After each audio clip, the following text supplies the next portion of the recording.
एक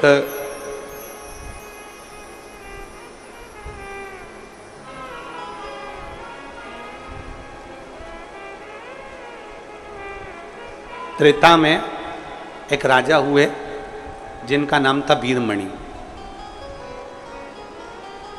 शिव जी के परम उपासक थे। भगवान शंकर के इतनी उपासना करते थे वीरमणि, इतनी उपासना करते थे कि शिव के बिना एक क्षण नहीं रहते।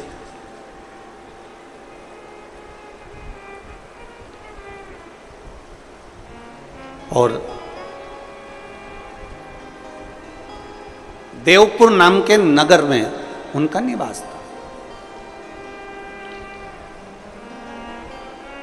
देवपुर नाम का एक नगर था त्रेता में, और उस नगर में वो निवास करते थे वीरमणि, बहुत विद्वान। वीरमणि स्वयं शंकर के उपासक थे, और वीरमणि का जो पुत्र था रुक्मंगद, वो भी शिव का उपासक। वीरमणि भी शंकर के उपासक थे, और उनका बेटा रुक्मंगद भी भगवान शिव की आराधना करते।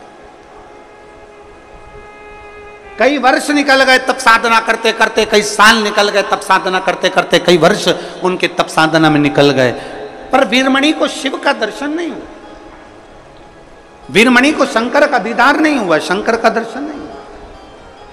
कई वर्ष निकल गए, और मैंने तेरे ही भरोसे बाबा, तेरे ही भरोसे हवा बिच उड़ती जावांगी, बाबा डोर हत्थो छड़ी ना मैं कट्टी जावांगी, भोले मैं तेरी पतंग, शंभो मैं तेरी पतंग, हवा बिच उड़ती जावांगी, बाबा डोर हत्थो छड़ी ना मैं कटी जावांगी। वीरमणि को आज तक शिव का दीदार नहीं हुआ। आराधना करते करते करते करते, शंकर का भजन करते करते, शिव की उपासना करते करते बहुत समय निकल गया। देवपुर नगर का राजा वीरमणि साधना करते करते कई वर्ष निकल गए, पर शंकर का कोई दीदार, शिव दिखे ही नहीं। आप में से कई मेरी जीजियां बैठी हैं, रोज शंकर के मंदिर जाती हैं, रोज जल चढ़ाती हैं, रोज शंकर के मंदिर में झाड़ू लगाती हैं, रोज शंकर जी के मंदिर में पोछा लगाती हैं, रोज शिव जी के मंदिर में दीप लगाती हैं, रोज शंकर जी को बेलपत्र चढ़ाती हैं, उनका श्रृंगार करती हैं। कई माताएं ऐसी हैं जिनको अभी तक शंकर का दीदार नहीं हुआ, पर इतना विश्वास से कहता हूं, छत्तीसगढ़ की इस पवित्र भूमि पर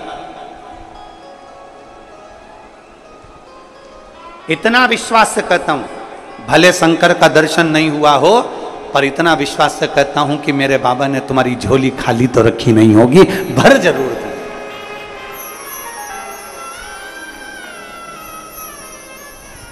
ये भरोसा है।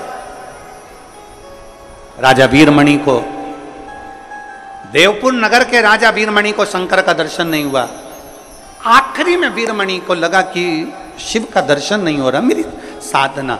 वीरमणि का बेटा रुक्मंगद भी शिव की आराधना में लीन रहने लगा। श्री शिवा नमस्तु, श्री शिवा नमस्तु, श्री शिवा नमस्तु, श्री शिवा नमस्तु। वीरमणि भगवान शंकर की आराधना में डूबे रहते, रुक्मंगद भगवान शिव की आराधना में डूबे रहते। एक दिन वीरमणि कहीं से निकल कर जा रहे थे, और रास्ते में वीरमणि जब निकल कर जा रहे थे, नंदी भगवान शिव के गण नंदी रूप बदलकर पृथ्वी पर विचरण कर रहे थे, और वीरमणि ने देखा कि कोई ऐसा चमकदार व्यक्ति जिसके चेहरे का तेज इतना प्रबल है कि सूर्य भी उसके सामने फीका है।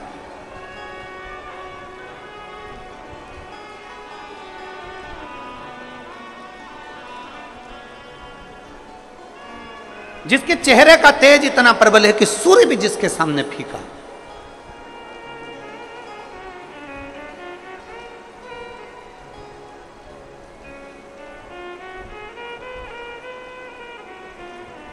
कभी कभी ऐसा होता है, कभी कभी, और ये अनुभव किया है हमने भी किया।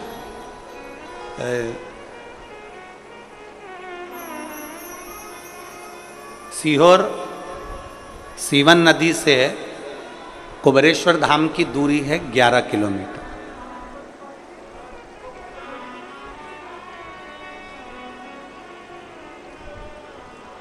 सुल्तानगंज से बाबा बैद्यनाथ जी की दूरी 150 किलोमीटर से ज्यादा। सुल्तानगंज से कावड़ लेकर बैद्यनाथ बाबा के चरणों में जाना, पहुंचना, थकान भी हो जाएगी, चल भी लोगे, पहुंच भी जाओ। ओमकारेश्वर का जल लेकर उज्जैन तक लोग पहुंच जाते हैं 150-200 किलोमीटर, 150 किलोमीटर चल। लोग 90-100 किलोमीटर तक चल लेते। पर मां सीवन का जल लेकर जब कुबेरेश्वर धाम तक केवल 11 किलोमीटर चलना है, केवल 11 किलोमीटर।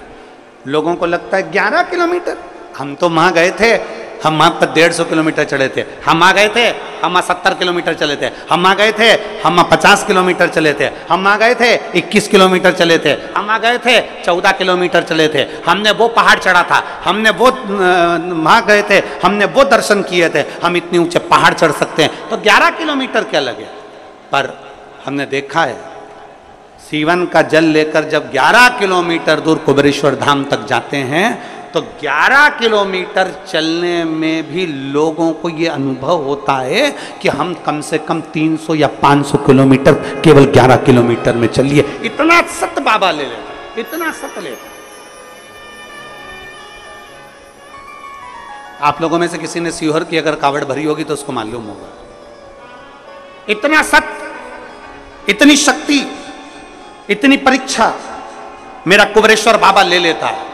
11 किलोमीटर चलते चलते चलते चलते जब मात्र 1 किलोमीटर की यात्रा रह जाती है तब बाबा इतनी परीक्षा लेता है, इतनी परीक्षा लेता है कि अब तो चला नहीं जाता, केवल 11 किलोमीटर में। और लोग सुबह मॉर्निंग वॉक करते हैं तो 5 kilometre, 7 kilometre, 6 kilometre, 4 kilometre, 3 kilometre चल लेते हैं। पर कुबेरेश्वर धाम जब जाते हैं और जब बाबा की कांवड़ लेकर जाते हैं तो वहां थक जाते हैं, 1 किलोमीटर तो चला तक नहीं जाता, ऐसी स्थिति हो जाती।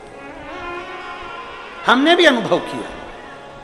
और जब 2 किलोमीटर की यात्रा रह गई हमारे चलते चलते चलते चलते, तब चलना नहीं जा रहा। साथ वाले बोले गाड़ी लगा दे, गाड़ी में बैठ जाओ। हमने कहा नहीं, थोड़ा और बचा है, चलते चलो। आखिरी में हमने देखा बोल बम बोल बम बोल बम बोल बम बोल बम बोलते बोलते बोलते बोलते चलते चलते आखिरी में 2 लड़कों के कंधे पर हाथ रखा, फिर चल दिए। चलते चलते चलते चलते फिर आखिरी में विचार कर अब 1 किलोमीटर बचा है पर चला नहीं जा रहा। इतनी देर में बाबा देवाधिदेव महादेव का स्मरण किया। एक छोटा सा छोरा गोरा गोरा सा आया, उसने हाथ पकड़ा, चीटी उंगली पकड़कर जो खींचता खींचता खींचता खींचता ले गया तो कुबेरेश्वर धाम तक पहुंचा। आखिरी परीक्षा पर भी वो साथ देता ही देता। आखिरी परीक्षा। अच्छा चलो तुमसे एक बात पूछें, उत्तर दोगे क्या? अरे बोलो तो भिलाई वालों, दोगे उत्तर?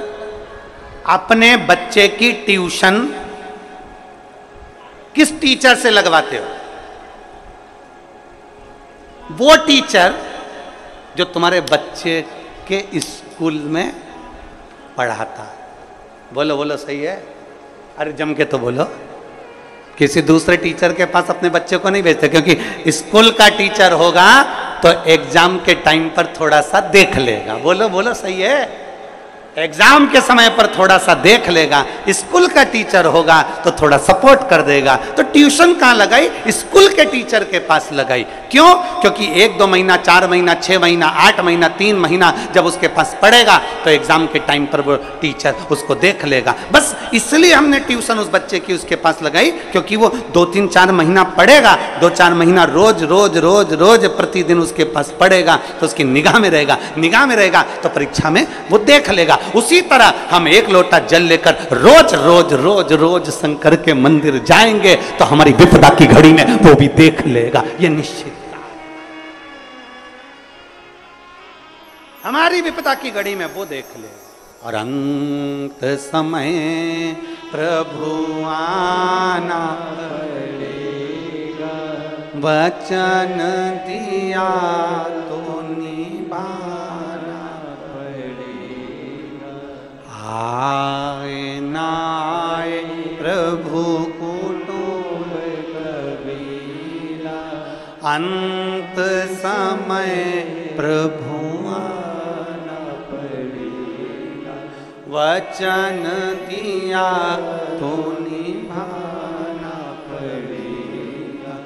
अंत समय प्रभु आना पड़ेगा, और वचन दिया तो निभाना पड़ेगा। एक बहुत चमक सा चेहरा था वीरमणि को। लगा इतना सुंदर तो मैंने किसी पुरुष को देखा ही नहीं, इतना सुंदर पुरुष तो मैंने देखा ही नहीं, इसकी सुंदरता कितनी है। और ये चमक, ये दमक, फुलवन में महक, सब कुछ सरकार तुम्हीं से है। इतना सुंदर मैंने नहीं देखा। वीरमणि ने सोचा इतनी सुंदरता किसी पुरुष में आज तक मैंने नहीं देखी, इतनी सुंदरता।